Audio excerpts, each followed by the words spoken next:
Soy médico psiquiatra, paidopsiquiatra, y actualmente me encuentro haciendo un doctorado en lo que es medicina biomolecular, y mi tema y mi pasión pues es el, el autismo en sí, los trastornos del neurodesarrollo. Entonces el día de hoy pues les quiero compartir acerca de mi experiencia en el diagnóstico molecular del autismo, que es mi tema de interés y de investigación. Eh, ¿Sí me escuchan? Dicen que no se escucha. Ah, ah, no sé, a ver, ¿sí me escuchan?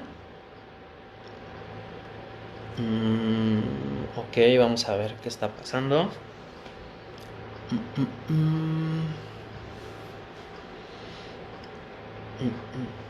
¿Me escuchan? Ok. Gracias, ya. Bueno, entonces voy a explicar por qué es importante en esta temporada el diagnóstico del autismo, y pues bueno, todo lo que conlleva a tener un diagnóstico eh, pues preciso, o un diagnóstico que nos pueda orientar hacia un tratamiento y nos pueda orientar acerca de qué intervenciones y cuándo las tenemos que hacer. Ok, entonces, bueno, el autismo es un espectro.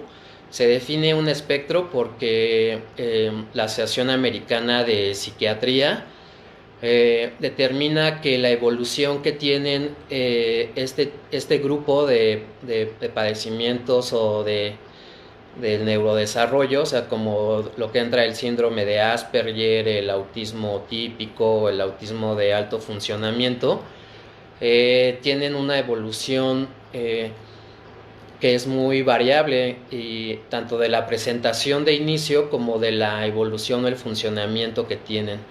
Por lo tanto, actualmente no es fácil hacer un diagnóstico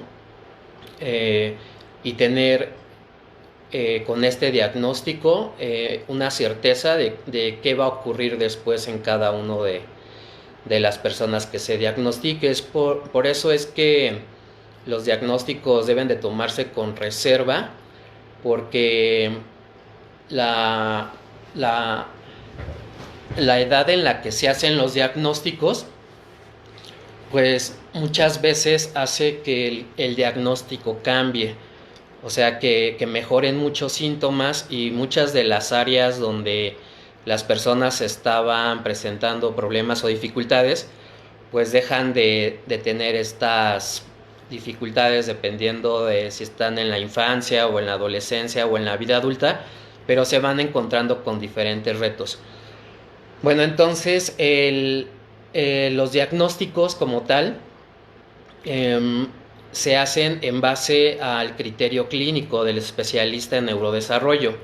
En este caso pues puede ser un psiquiatra, un paidopsiquiatra, un neurólogo, un neuropediatra, terapeutas de comunicación, pero en sí el diagnóstico tiene que ver con qué tanto la persona que hace el diagnóstico conoce acerca del desarrollo de cada uno de los niños o de los adolescentes donde se hace el diagnóstico, y obviamente también la comorbilidad o los problemas u otros síntomas que frecuentemente lo acompañan. O sea, esto quiere decir que los diagnósticos del autismo raramente van solos, generalmente van acompañados de otros síntomas como ansiedad, epilepsia, eh, problemas de conducta, eh, depresión, trastornos obsesivos. Entonces, todos estos diagnósticos que van acompañando al espectro autista van haciendo que las intervenciones que se dan sean más complicadas. Entonces, no basta con tener solamente un diagnóstico de autismo como tal, sino que hay que dar también los síntomas que acompañan al trastorno del espectro autista. Entonces, En este sentido, estamos entendiendo más desde la parte biológica, desde la parte de las neurociencias, de cómo estos diferentes grupos de espectro o de sintomatologías o severidades del espectro autista se presentan asociados con otros síntomas. Por ejemplo, los diagnósticos que se presentan después de los 6 años de edad, generalmente en un inicio se diagnostican como personas que tienen trastorno de déficit de atención, pero que posteriormente, al integrarse a la escuela y al empezar a socializar con sus pares y al aislarse, al no entender toda la dinámica social, pues ahí es cuando empiezan a notarse los síntomas que afectan la socialización y estos intereses restringidos, y es cuando se hace el diagnóstico. Pero lo que aquí llama la atención es que generalmente estos niños sufren de ansiedad y depresión. La mayor, la mayor tasa o la mayor cantidad de niños que llegan a la consulta a la clínica de Caelum de neurodesarrollo, pues llegan precisamente por un episodio depresivo o un trastorno de ansiedad, que muchas veces han sido valorados por psicólogos, por neurólogos o por pediatras, y el diagnóstico que han dado pues es el diagnóstico de trastorno de déficit de atención, y en la mayoría de los casos de problemas y en algunos otros casos, después de varias valoraciones, ansiedad o depresión o trastornos de aprendizaje, pero difícilmente pueden diagnosticar esta pragmática social, o sea, como esta literalidad que a veces a los niños, adolescentes les cuesta mucho trabajo conectarse con sus compañeros. Entonces es una frustración de ellos, porque por más que intentan tener amigos o por más que intentan integrarse, pues no logran hacerlo, y generalmente las maestras o los compañeros o los mismos papás pues los presionan precisamente porque parece una conducta desafiante, pero es esta parte de que ellos se les dificulta entender toda esta sutileza social, flexibilidad cognitiva de adaptarse ante el lenguaje no verbal, ante insinuaciones. Entonces esta dificultad pues en los adolescentes les genera que, a pesar de un tratamiento para la hiperactividad o para la atención o para la ansiedad, pues no tengan el resultado, porque no se han detectado este estilo cognitivo del espectro autista, ¿no? Entonces este es un grupo de pacientes, ¿no? Y el diagnóstico de ellos se hace después de los 6 años. Pero hay otro grupo de pacientes que el diagnóstico se puede hacer desde los primeros 2 años, que es muy importante, porque en esta edad el cerebro todavía está teniendo mucha plasticidad neuronal, y las intervenciones que se tengan a esta edad pueden determinar la evolución y dejar de tener los síntomas en un 25% de los casos si se hace una intervención conductual correcta. Entonces, esto es importante, y por eso en Estados Unidos y en muchas partes hacen mucha promoción a un diagnóstico de inicio temprano, o sea, a la edad de los 2 años. Esto es por... Bueno, perdón, se cortó. Entonces, este diagnóstico de inicio temprano permite cambiar la evolución del trastorno del espectro autista.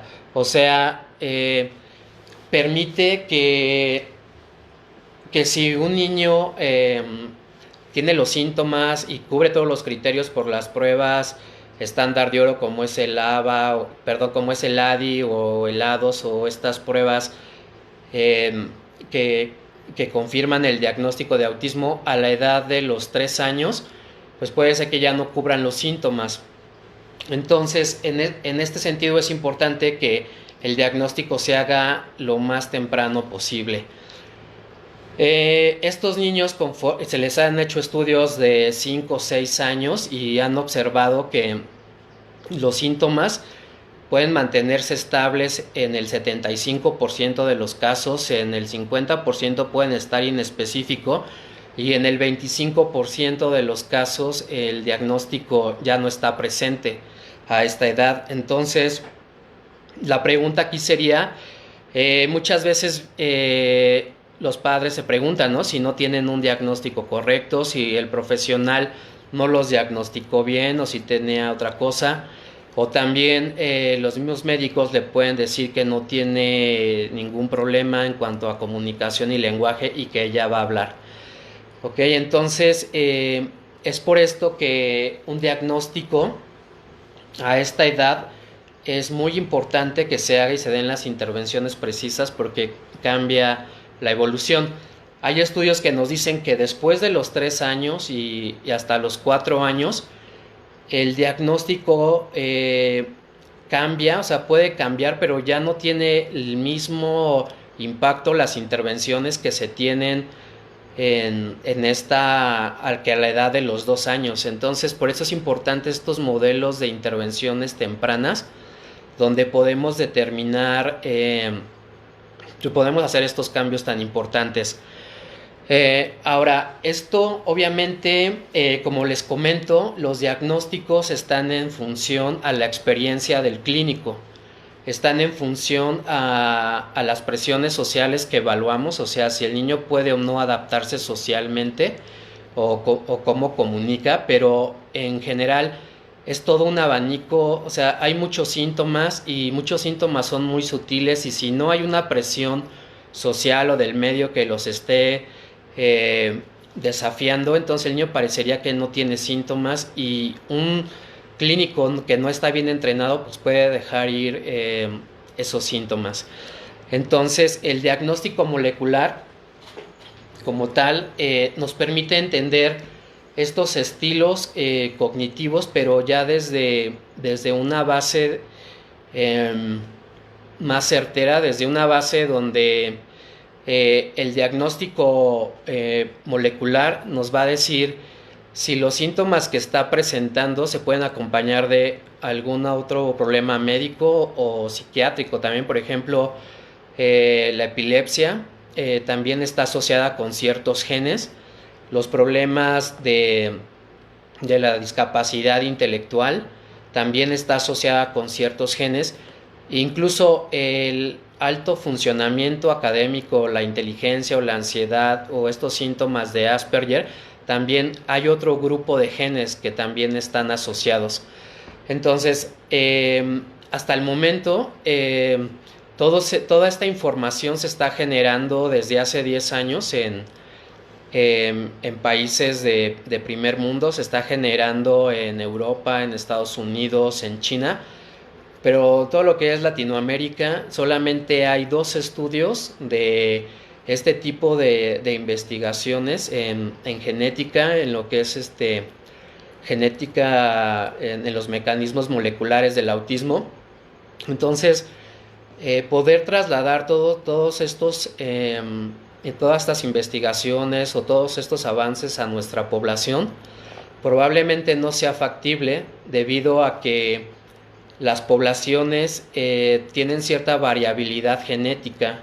Esta variabilidad genética como tal hace que pequeños cambios en ciertas regiones de los se llaman polimorfismos o ciertas regiones en los genes pueden alterar la estructura o la función de una proteína y como tal dar otros síntomas diferentes. Entonces, dentro de las poblaciones, estas variaciones que son normales en el 1% de la población, más del 1% de la población, pero en ciertas poblaciones pueden ser patológicas y en otras no.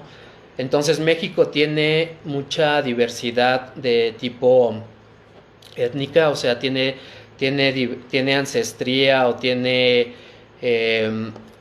raíces europeas, asiáticas, del Mediterráneo. O sea, somos un pueblo que probablemente las más comunes son 8 tipos de orígenes de ancestría, Entonces, esto hace muy complicado que toda esta información que está existiendo en todo el mundo para poder hacer un diagnóstico, obviamente se pueda trasladar a una población mexicana. Entonces, les comento esto en el sentido de que cada persona con los síntomas del espectro autista es única. Como ustedes saben, hay una frase que dicen que puedes conocer lo que es el espectro autista, pero no puedes conocer a una persona con autismo por esta diversidad de síntomas que tiene y por el carácter y por la familia y muchos factores que están asociados. Entonces, hasta el momento, en mi punto de vista personal, los tratamientos se han tomado de una forma generalizada para todos.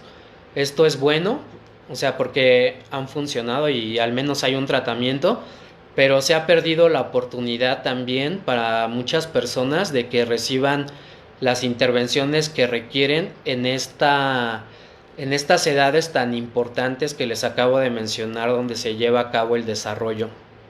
Entonces, pues es importante tener bien claro que el desarrollo va a hacer que los síntomas mejoren del espectro autista por la misma edad, por el mismo desarrollo, pero solamente un especialista puede determinar si el ritmo que están teniendo es por el desarrollo que está teniendo esta persona, o si debería tener un desarrollo más rápido, tenía que adaptarse mejor a sus pares en función de las intervenciones que están teniendo.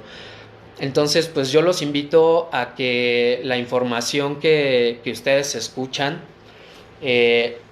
vean qué les sirve de todo este mar, de todo este abanico que existe, y sigan buscando. O sea, realmente los padres en este padecimiento siempre se han caracterizado por estar adelante incluso de los profesionales, de los investigadores acerca de la investigación en el autismo, ¿no? Porque si no tienen respuesta de una institución o de un médico, pues ustedes saben que algo está pasando y entonces van a encontrar la intervención que más les ayude a sus hijos. Entonces, dense esa oportunidad, o sea, de buscar, de seguir desarrollando habilidades en sus hijos y vean si en 3 meses para mí es suficiente para ver si una intervención está teniendo éxito o no. Las intervenciones que se eternizan o que duran más de este tiempo y que no vemos cambios más allá del desarrollo que está teniendo, hay algo más que puede estar presentando. Entonces, o la comorbilidad puede estar presente, o sea, la epilepsia, hay epilepsia que no tiene estas crisis tónico-clónicas, sino que pueden ser crisis de ausencia o pueden ser crisis nocturnas, o simplemente se muestran como problemas en el rendimiento académico, como ansiedad. Entonces, es muy importante que se acerquen y que no tengan miedo a los especialistas, o sea, a los neurólogos, a los neuropediatras, a los paidopsiquiatras, porque cada uno conoce esta comorbilidad que hace que el tratamiento se lleve a cabo de una manera efectiva, ¿no? Porque podemos estar en terapias, podemos tratar de hacer muchas cosas y ustedes como familiares pues se pueden ir desgastando si no tienen resultados. Entonces hay resultados, o sea, busquen las cosas a lo mejor en un lugar donde no pensaban que estuvieran a hacer. Esto me refiero al medicamento. Muchas familias tienen miedo del medicamento, tienen miedo de las intervenciones de tipo psiquiátricas. Les digo, no tengan miedo. Realmente yo creo que la ciencia ha avanzado en la última década y entendemos mucho más el funcionamiento del cerebro, y créanme que un tratamiento, como cualquier especialidad, como el cáncer, como problemas inmunológicos, a este tipo de desarrollo está también las neurociencias, o sea, en la parte de la conducta. Entonces, acérquense con un especialista, busquen qué está pasando con su niño. Si ven que no avanza, que no aprende, pues busquen desde dónde pueden encontrarlo. Veo por aquí que hay algunas preguntas acerca de en qué consiste el diagnóstico molecular. Bueno, el diagnóstico molecular, para empezar, hay un 5%, de un 5 a 10% que hay síndromes genéticos que dan síntomas de autismo. Por ejemplo, el síndrome de Down, la trisomía 21,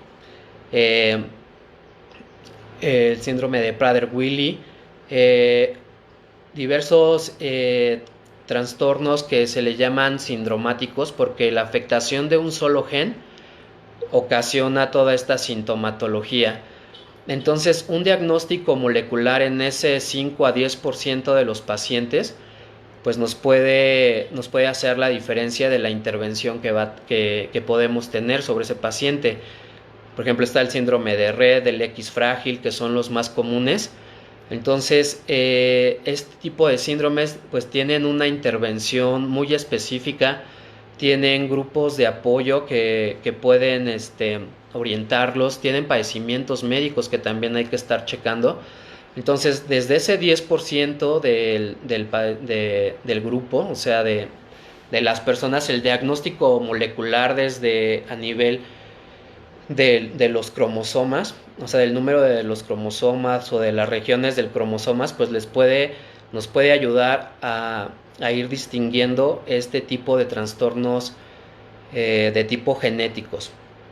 Luego hay otro tipo de herramientas como es el exoma completo, o sea, quiere decir que es un estudio en el cual se puede evaluar cuáles son las regiones que expresan los genes que producen proteínas y que tiene que ver con alguna alteración.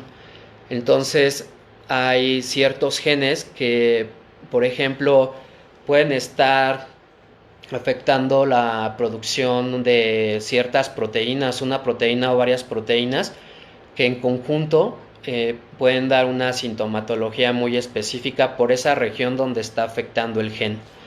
Entonces estamos hablando de otro 20% de la población que también se puede hacer el diagnóstico. Entonces estos síndromes que se hacen con este tipo de estudios como los exomas o el genoma completo, pues nos puede ayudar a determinar qué tipo de variaciones o mutaciones y en qué región están y qué función tienen, y en base a eso pues podemos hacer intervenciones o podemos tener una vigilancia acerca del desarrollo de las personas.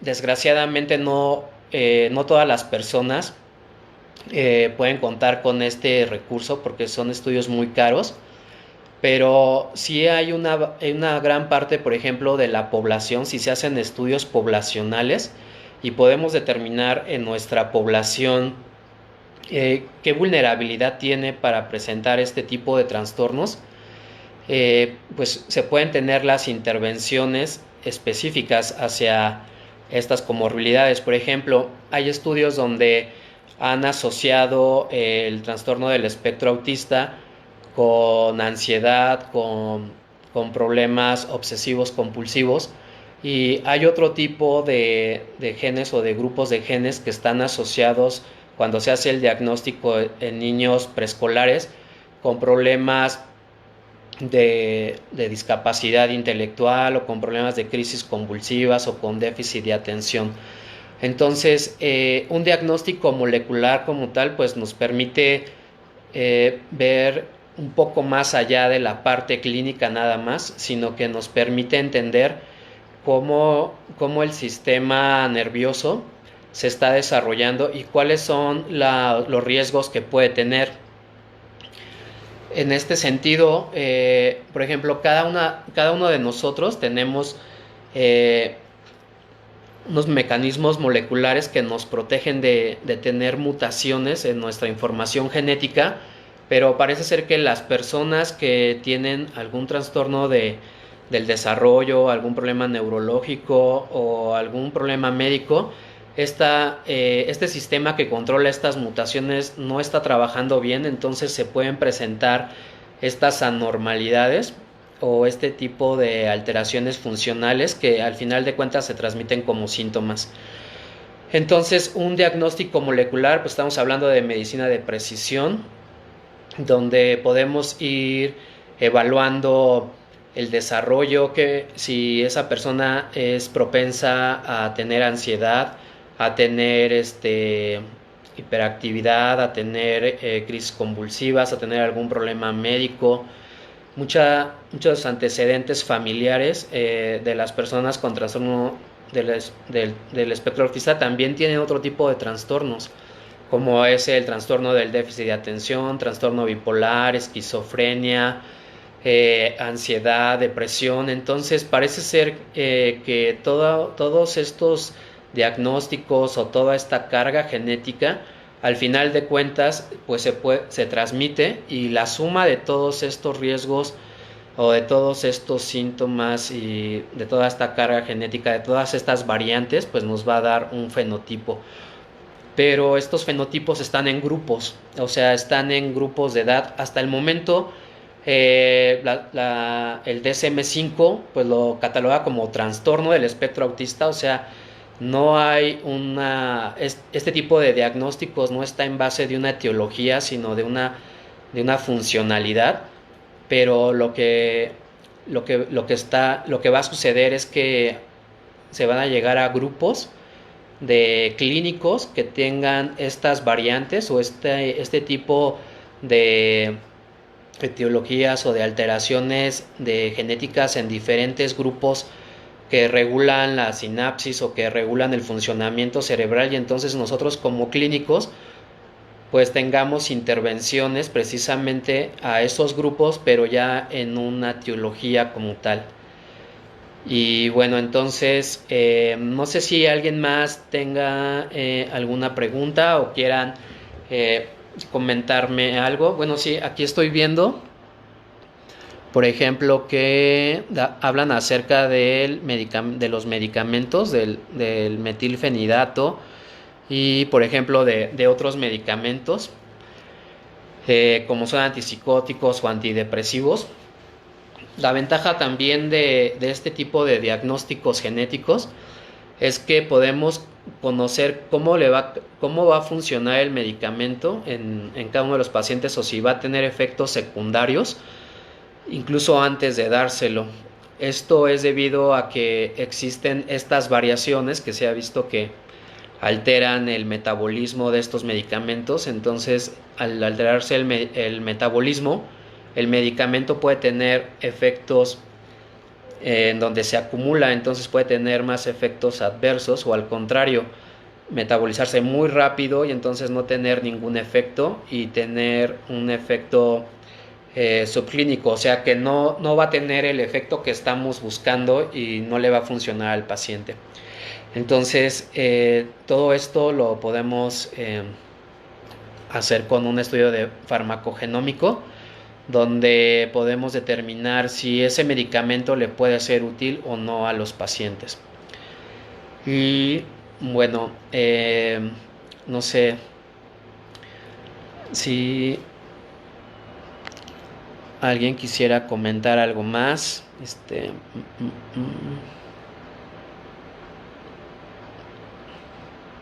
Hola, Verónica Martínez. Verónica es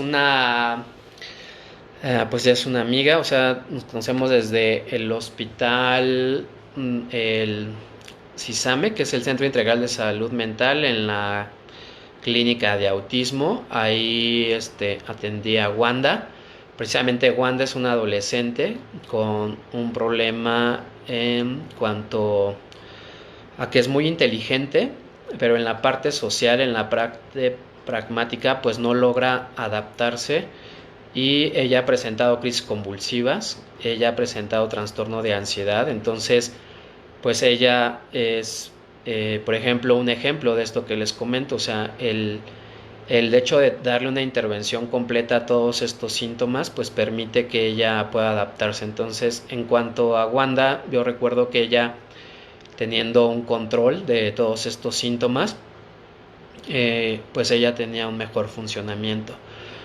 Eh, entonces, pues bueno, por eso es importante no verlo como el autismo, no verlo como un trastorno que solamente es autismo en la parte de la interacción social, de la comunicación, de los intereses restrictivos, sino también verlo como este tipo de síntomas que también nos está acompañando. O sea, es muy raro ver a una persona que tenga los síntomas puros de autismo o de Asperger. Esto realmente en la biología no existe, o sea, en la parte clínica no existe como tal. Entonces, debería de haber más profesionales, más especialistas en esta área de neurodesarrollo para que puedan tener realmente las intervenciones. Es mucho el dinero que se invierte en terapias, en tratamientos psicosociales, en apoyos, pero el trastorno del espectro autista es un trastorno que tiene un componente genético en el 90% de los casos y es una cuestión biológica que sabemos que está presente.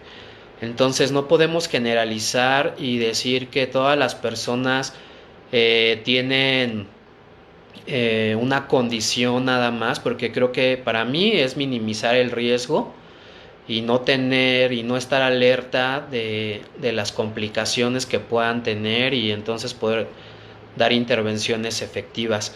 Ahora, no sé, con esto del coronavirus y la epidemia, de la pandemia, también este virus tiene un efecto que se llama neurotrópico, o sea, quiere decir que este virus tiene tiene una afinidad al cerebro y parece ser que puede entrar al cerebro, o sea, directamente a través de la nariz. Por eso hablan acerca del contagio, acerca de las vías aéreas respiratorias por la boca y por la nariz. Y, y bueno, por eso es que algunas personas llegan a perder el olfato. Llegan a perder el olfato a tal grado que algunos policías en ciertos países a las personas les dan a oler vinagre para ver si lo huelen o no. Y si no olfatean el vinagre como tal, o sea, pues, existe una gran posibilidad de que den positivo al coronavirus por esta afectación neurológica que tienen. Entonces, en mi experiencia, bueno, en la clínica de Caleu Neurocenter hay dos pacientes, bueno, tengo dos pacientes que ahorita en esta temporada han presentado crisis convulsivas y estas crisis convulsivas están reportadas en otras pandemias de la familia del coronavirus, en pacientes que padecieron la infección por otros virus. Entonces, no sabemos acerca de cuál es el factor o el impacto que tenga en el sistema nervioso este virus. Lo conocemos en la parte pulmonar, que obviamente pone en peligro la vida, pero a nivel de sistema nervioso central hay estudios donde han reportado que puede llegar a provocar o a predisponer lo que son las crisis convulsivas. Entonces, en ciertos países como España, tuvieron una campaña donde las personas con el espectro autista pues podían salir. En mi punto de vista, esto no es recomendable debido a que es una población de riesgo, tanto genética como inmunológica, como en esta parte neurológica. Entonces, es complicado, o sea, poder determinar un riesgo en cada una de las personas, pero bueno, si no lo conocemos y mi recomendación sería en este sentido que si sus niños, su hijo o sus hijas han tenido crisis convulsivas y han tenido, creen que han tenido, entonces yo creo que no tienen que exponerlas, o sea, tienen que estar en casa cuidándose y bueno, pues seguir consultando con sus médicos, sus terapias en casa. Es lo que hacemos nosotros en la clínica, tratamos de darles el seguimiento a través de estos medios y bueno, pues yo creo que vamos a salir bien librados de esto. O sea, hay que tener paciencia. Yo sé que hay alteraciones en el sueño que también pueden ser tanto de las cuestiones sociales, o sea, psicológicas de la pandemia, pero también pueden estar asociadas a situaciones de tipo biológicas, ¿no? Entonces, pues bueno, estar conectados con información de tipo oficial, fidedigna, no dejarse llevar por comentarios de artistas, ¿no? Comentarios de futbolistas o comentarios de personas que pueden tener buena intención, pero realmente es un virus que no sabemos todavía qué impacto tiene todavía o cómo se va o cómo es que se puede manejar. Por eso es que es tan difícil encontrar solamente un tratamiento y solamente es una variación también genética en siete aminoácidos, o sea, perdón, creo que son, sí, es en 7 aminoácidos, pero son en 3 bases nitrogenadas, o sea, esto es como de las letras que tienen alfabeto para hacer la formación de las palabras del DNA, pero esa simple variación es lo que está provocando todo esto. Entonces, toda esta variación tiene que ver con el diagnóstico que les comento. Entonces, la biología es muy amplia y estos cambios a nivel molecular pues crean muchísimas cosas porque se pueden producir diversas proteínas, o sea, múltiples proteínas. Entonces, ahorita estamos en esta parte de cuidarnos y pues esa es mi recomendación. No sé, creo que ya se me terminó el tiempo. No sé si alguien quisiera preguntar algo más o tener alguna otra comentario, por favor. Ok, por ahí me dicen a ver, vamos a ver.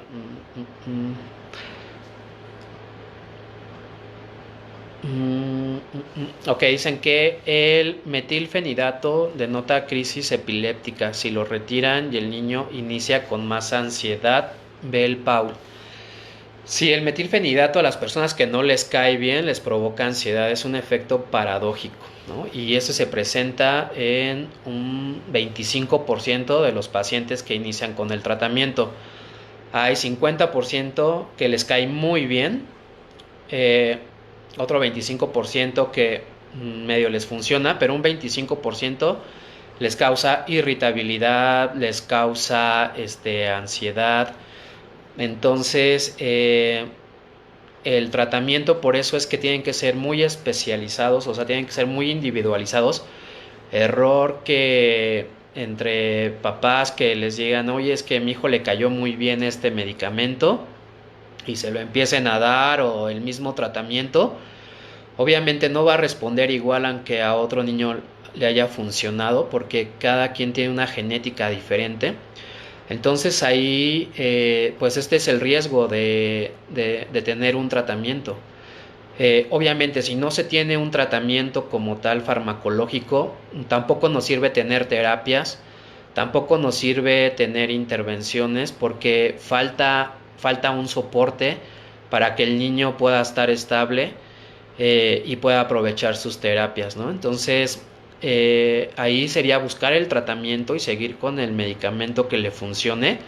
Esto es como cualquier especialidad, o sea, como cualquier otro padecimiento complejo. Este es un trastorno poligénico, le llaman complejo, porque son muchas variables genéticas, biológicas, ambientales y todo. Entonces, el poder centrarlo en solamente un tratamiento es imposible. Entonces, es por eso que tienen que tener un médico que les dé seguimiento, que vaya viendo los efectos secundarios, estarle reportando cómo va funcionando con el tratamiento su paciente, si le cayó bien o no, se lo quitan o no. O sea, yo con mis pacientes, por ejemplo, pues estoy al pendiente de cómo les cae, si le hay que bajarle la dosis, hay que subirles, precisamente por esta parte que les comento, que pueden tener un metabolismo rápido, lento, y aunque sea la dosis indicada, a lo mejor en el libro o en el internet, para algunas personas puede ser no tóxica, pero sí puede ser alta y tener efectos secundarios. Entonces, más que el medicamento, yo diría que es seguirle dando el seguimiento, porque cada persona es diferente. Entonces, no es el medicamento lo que quiero hacer entender, sino que es la persona que cómo está reaccionando ante el medicamento. Entonces, por eso es que aquí vamos más hacia la persona, o sea, hacia la genética de cada persona, más que hacia los medicamentos como tal. O sea, me refiero a que aquí es cómo el medicamento va a actuar en mi paciente, o sea, no es cómo el medicamento le provoca efectos secundarios o no. Entonces, detonarle crisis epilépticas, pues es controversial también, porque hay medicamentos que efectivamente aumentan o disminuyen el umbral convulsivo, o sea, quiere decir que hacen que las personas se predispongan a que tengan una crisis convulsiva, o al contrario, la protegen de que no tengan la crisis convulsiva. Eso, ¿cómo se sabe? Solamente su médico especialista sabe si combinando un medicamento con otro puede hacer que este riesgo de crisis convulsivas pueda estar presente o no. Entonces, ¿cómo lo sabemos? Pues si no tiene un estudio,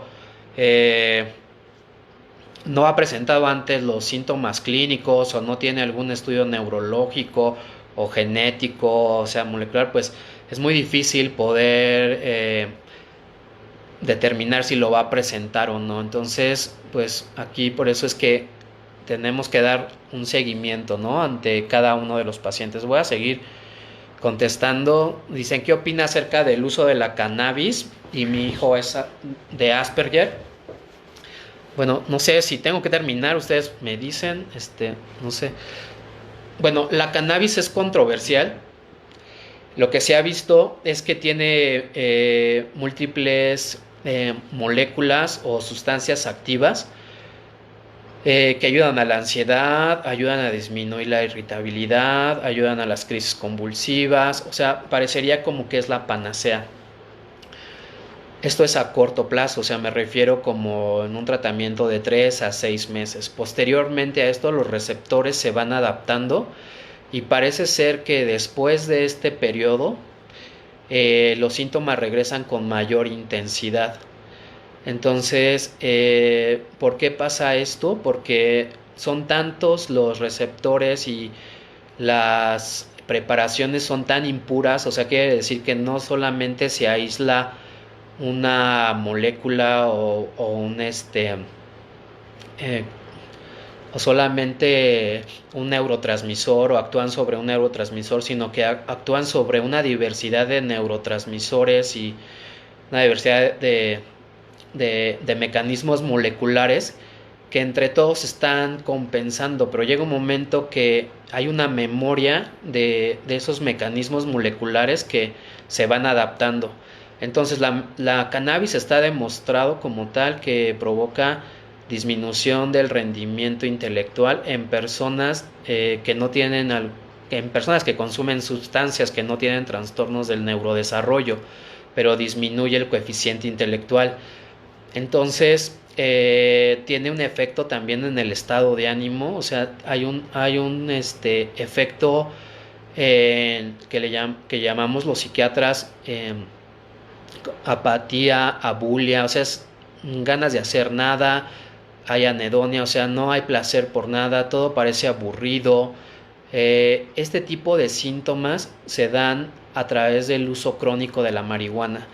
Entonces, en mi opinión, hay mejores tratamientos psiquiátricos, antidepresivos, que no tienen ningún efecto para los pacientes con trastorno de Asperger, que tienen ansiedad o depresión, que el uso de la cannabis. Entonces, yo sí sería muy cuidadoso, Linda Merlén Laguna Vargas, de iniciar un tratamiento experimental con cannabis en una persona que tiene Asperger.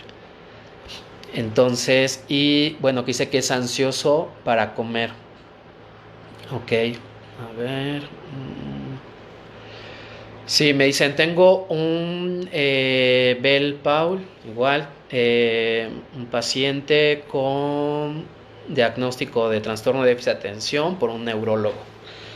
Sí, o sea, el TDA, o sea, el trastorno de déficit de atención y el espectro autista, en un 25 a 50% de los pacientes está junto, o sea, tiene los mismos síntomas, ¿no? Entonces, son primos hermanos y, pues bueno, si no se detectan los síntomas del espectro autista, pues las intervenciones están muchas, o sea, están incompletas y obviamente el niño pues sigue sufriendo y sigue padeciendo, ¿no? Entonces, el entrenamiento generalmente de los pediatras es médico, o sea, se enfocan hacia los padecimientos médicos como tal en hospital. El neurodesarrollo como tal es una especialidad de la pediatría y no todos los neurólogos pues tienen esta habilidad de poder detectar. No digo que no lo tengan, pero tienen que especializarse en esta área como tal.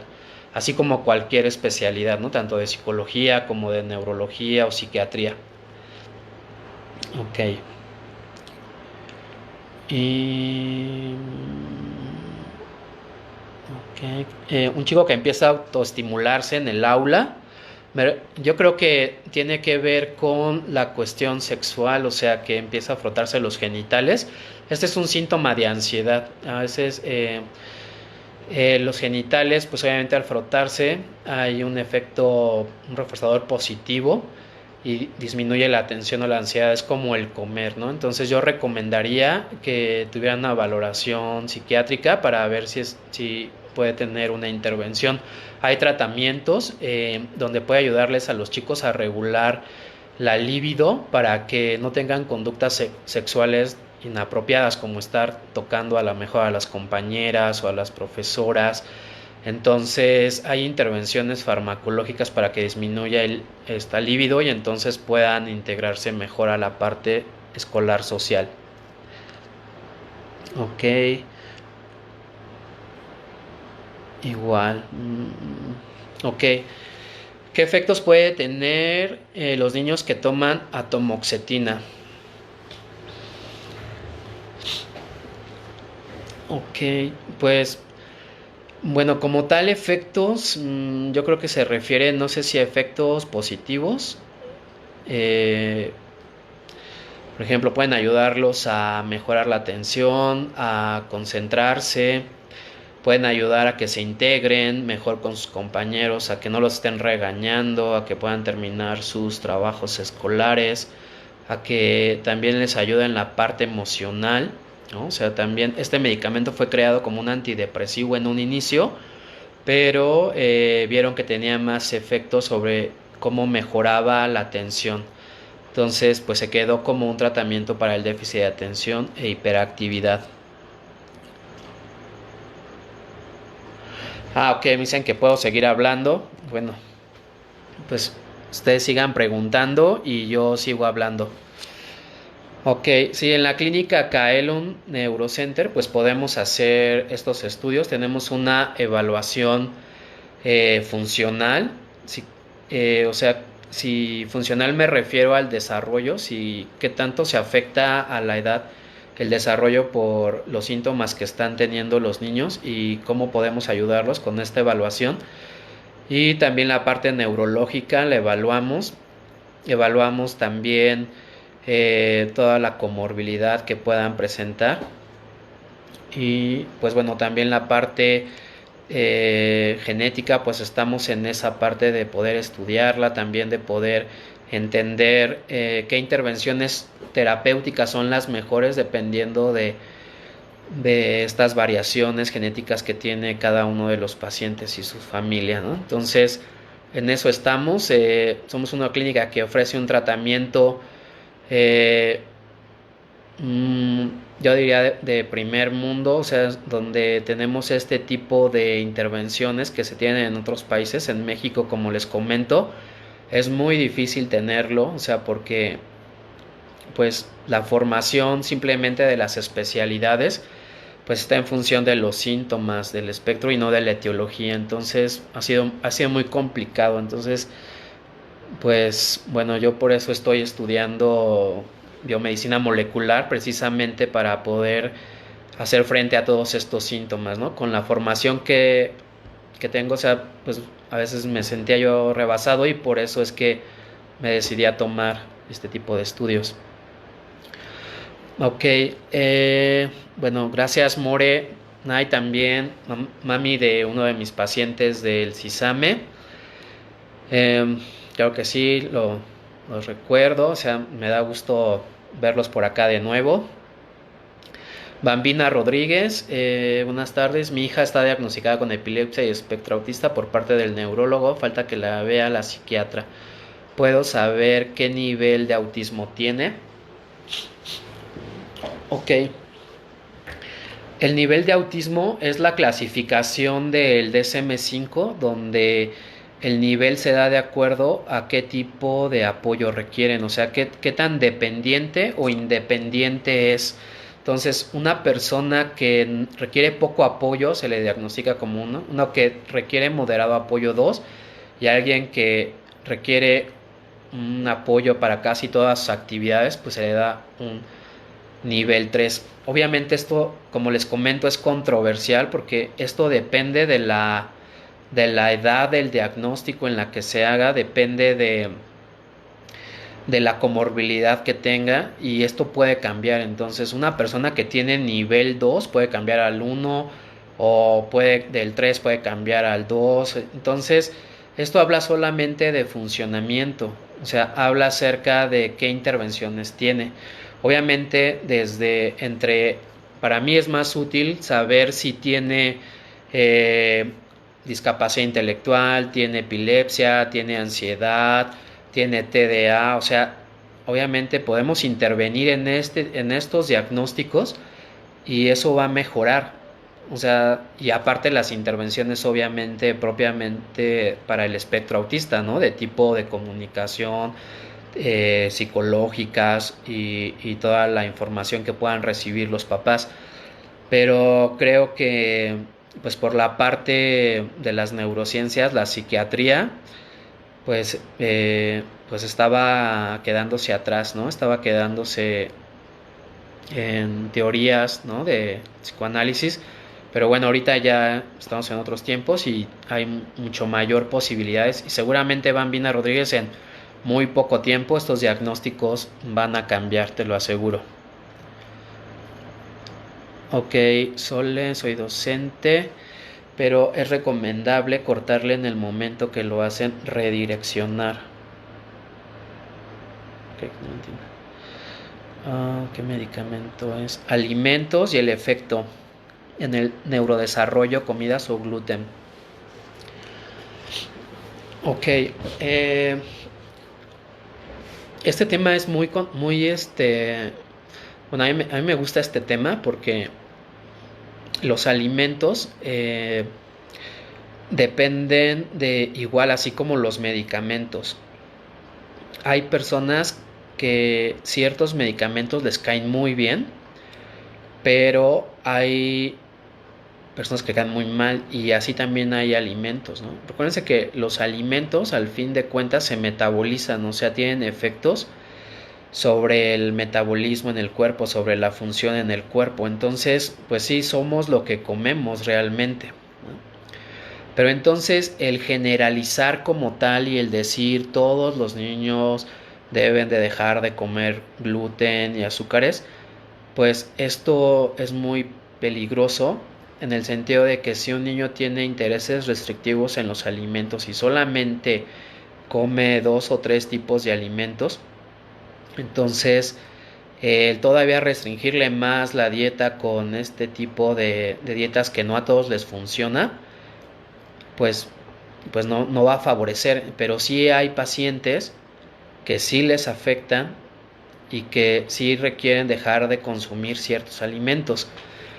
Entonces, hay un 30% de pacientes que tienen, hay una relación entre la microbiota, la energía y los síntomas también del espectro autista. El hacer un diagnóstico como tal es muy complicado porque depende de muchos factores de tipo genéticos, biológicos.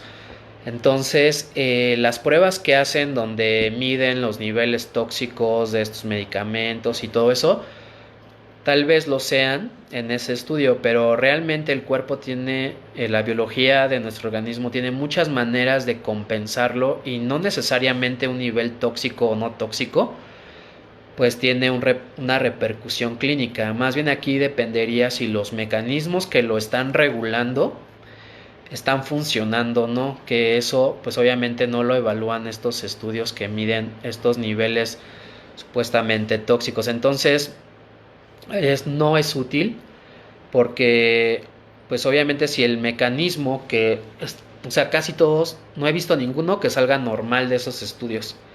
Todos salen con alteración a metales, con alteración a algo, y es lógico, pues vivimos en una ciudad donde está contaminada, consumimos alimentos procesados, entonces solamente que consumamos cosas orgánicas 100%, pues no van a salir nada de eso, pero nuestra biología tiene mecanismos de cómo hacer frente a este tipo de alimentos o de alteraciones, y eso es lo que está afectado. Y medir eso, pues obviamente es algo que todavía no está disponible. Entonces, en cuanto a los alimentos, yo lo que les digo es que si ven que ese alimento les cae mal, pues no se lo den. Si los estriñe, no se lo den. Si le da diarrea, no se lo den. O sea, ustedes mismos van a conocer qué alimentos, pero en cada caso. Es así como el médico. O sea, si el médico va a decir, bueno, es que a la mayoría de los pacientes les cae súper bien el Ritalin, perdón, el Vivance, o perdón, o la Temperator, o bueno, cualquier marca que ustedes quieran, pues, y a ustedes le cae mal, pues no se lo den. O sea, el médico tiene que determinar si a ese paciente le cae bien o no. Igual ustedes tienen que ver con los alimentos si les está favoreciendo o no. O sea, a mí me han llegado mamás que me dicen, es que el mío ha mejorado bastante cuando le he dejado de dar esta dieta. Pues está bien, o sea, si eso le ha ayudado y eso le está favoreciendo, pues síguesela dando, es correcto, ¿no? Pero si no hay ningún cambio, sigue con los mismos problemas, la mamá está más estresada en darle la dieta, en tener que gastar por hacerle estudios y todo eso, pues entonces, pues no o sea, dale de comer normal porque no le está ayudando tampoco la dieta. Ok. Y pues bueno, yo creo que pues ahora sí ya se nos terminó el tiempo, ya es una hora. Les agradezco de verdad su tiempo y pues estar siguiendo. Gracias Elisa, gracias Noemí por hacer este tipo de eventos para pues, poder informar a las personas, poder estar más cerca de nuestra gente, de nuestros niños. Y pues cualquier duda me pueden mandar un correo. El correo es drchicalote@gmail.com y por ahí Elisa va a tener los datos. Podemos hablar o algo así. Y qué más, pues bueno, les agradezco mucho su tiempo y su información. Muchas gracias. Muchas gracias Elisa, muchas gracias a todos y pues me despido. Hasta luego. Bye.